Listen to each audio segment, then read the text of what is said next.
Welcome back to today's video. Today we're going to be talking about the headliner and that Chevy Avalanche. This goes for the Avalanche, the Tahoes, and the Silverados with sunroofs. So this is the headliner right here. It used to be like a weird gray. I don't know why GM decided to put gray headliner in plastic trim pieces in black trucks, but they did. So to remove this entire headliner, all you do is, these are for the front visor. This is the front clip, which is over there. They're just little plastic pieces that you remove, unscrew those, pop off this, you pop off the little lens, undo the screws. For the sunroof, this is the trim piece, so this sits right inside there. All you do is you just gently kind of bend it out, and then that allows you to remove the headliner.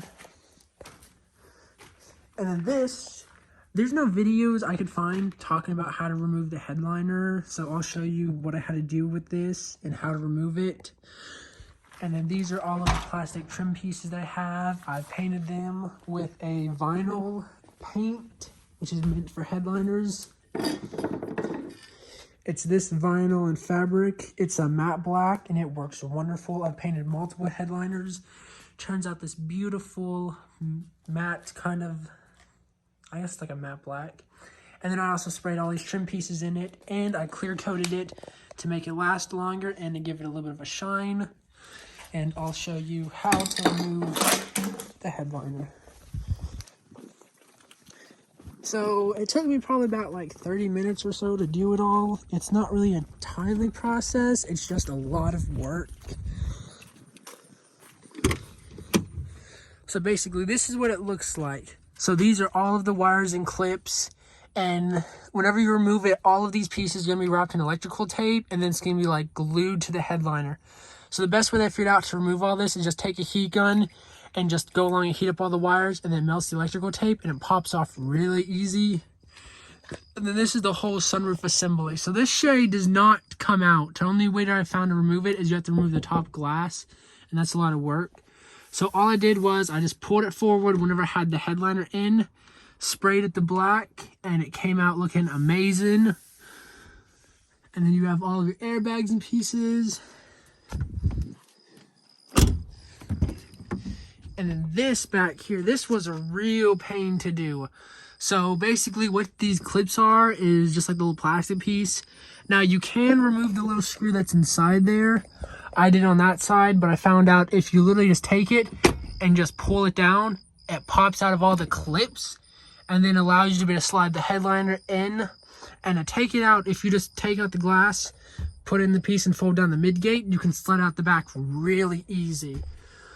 Other than that, it's just like doing a normal headliner.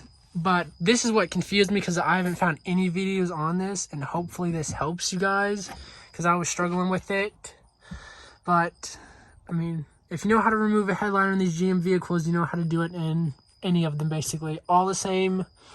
This goes for the Tahoes, Silverados, Avalanches, any vehicle with a sunroof. So if you have a sunroof and you're struggling on how to remove it, once you disconnect all the side pillars, the handles, the lights, the mirrors, and it still won't come out, that little plastic square trim, it clips into this little channel right here, and you have to disconnect it to be able to remove the headliner. Once you pull it out, it will just pop right out, and it's super easy to do. And I can try and film some more putting it back in, but I don't know how well it's going to go. So I just finished getting the headliner put in. It turned out really good. I still have to put in the little side panels. It wasn't too tricky. I got the back all put in, all clipped. I just have to put the little pieces in. Painted this. It all slides back just fine. Looks great. Still have to paint around the sides a little bit because I missed some spots. But other than that, it's looking pretty good. So if you have any questions, just leave them in the comment section, and I will get back to you as soon as possible. But pretty easy to do in these trucks, just takes a little bit of time and a little bit of effort.